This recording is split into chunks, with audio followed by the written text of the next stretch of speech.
ஒரு பையன் வெளிநாட்டுக்கு போனார். அங்க போய் இஸ்லாத்துக்கு வந்தார். தவா சென்டர்ல எங்கேயோ இஸ்லாத்துக்கு வந்து அங்க இருந்து அங்க உள்ள சீடிக்கள் இதுகள் பயான் எல்லாம் பார்த்து படிச்சுட்டு இங்க வந்தார்.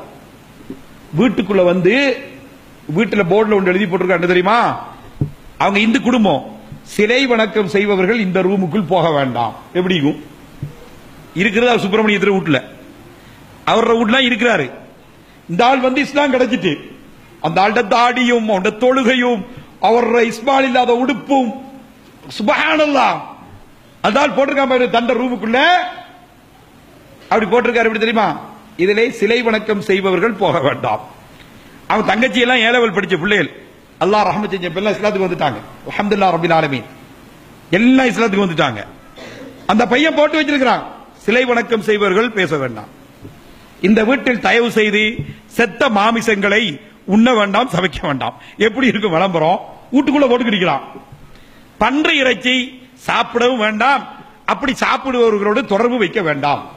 இப்படி இப்படி பேசிக்கிட்டே இருக்காங்க. துண்டு பிரசுரம் அங்க வீட்டுல உள்ள அண்ணன். அப்ப அந்த பிள்ளைகள் சொல்லுது, ஒரு தம்பி இருக்கிறாரு, நல்லா ஃபுட்பால் விளையாடுற தம்பி சொல்றான், எங்களுக்கு பிடிக்காதுன்னு அண்ணன் நினைக்கிறாரு. அண்ணன் சொல்றதெல்லாம் நாங்க சரி காண்றோம்.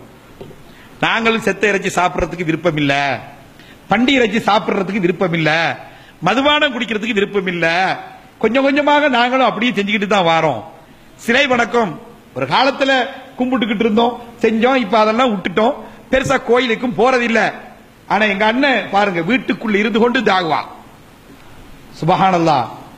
அந்த சின்ன ஒரு 10க்கு 10 வீடு ரூம், அவரோட வீடு. அதுக்குள்ள போனால் வாழ்றது வார்த்தையால சொல்றது கஷ்டம் சகோதரர்களே, லேசு செய்ய வேணும். ஒரு பெரிய ஒரு லைப்ரரிக்குள்ள போய் பூந்த மாதிரி இருக்குது. அந்த பையன் சம்பளமே 900 ரியால் தான். முழு புகாரி சட்டை கொண்டிருக்கிறார், திருமதி சட்டை கொண்டிருக்கிறாரு, முழு எல்லாமே இருக்கு.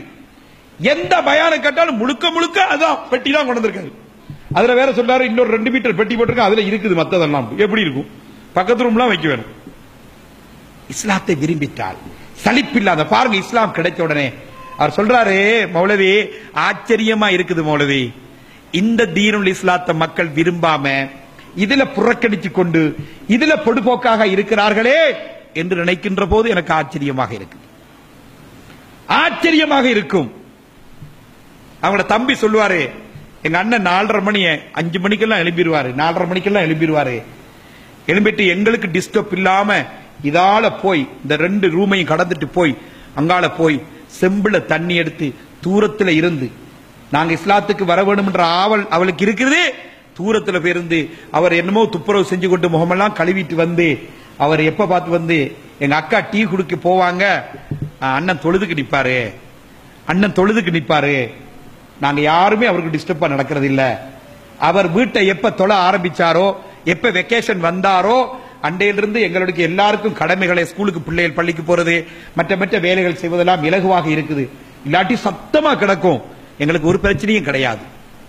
ஒரு குடும்பத்தில் ஒரு மகன் கொள்கையை, சத்தியத்தை, மார்க்கத்தை பின்பற்ற முயன்றதனால் ஒரு மாற்று மதத்தில் இருக்கக்கூடிய ஒரு சமூகத்துக்கு இவ்வளவு பெரிய ஒரு வெளிச்சம் என்று சொன்னால், குடும்பத்தில் உள்ளவங்க எல்லாருமே இஸ்லாத்தை நம்ம பின்பற்ற வெளிக்கிட்டால் எவ்வளவு நிம்மதி இருக்கும், எவ்வளவு சந்தோஷம் இருக்கும். சலிப்பில்லாத ஒரு சமூகத்தை உருவாக்க வேண்டும். சலிப்பில்லாத ஒரு சமூகம். நம்ம எல்லாம் சொன்ன கதை கேட்கிற ஆக்களா போயிட்டோம். ஆச்சரியமா இருக்குது. அதிகமான படங்கள்ல போய் பார்க்கின்ற போது அல்லாஹ்வுடைய கிருபையினால் அப்படி உள்ளவர்கள் இருக்கிறார்கள்.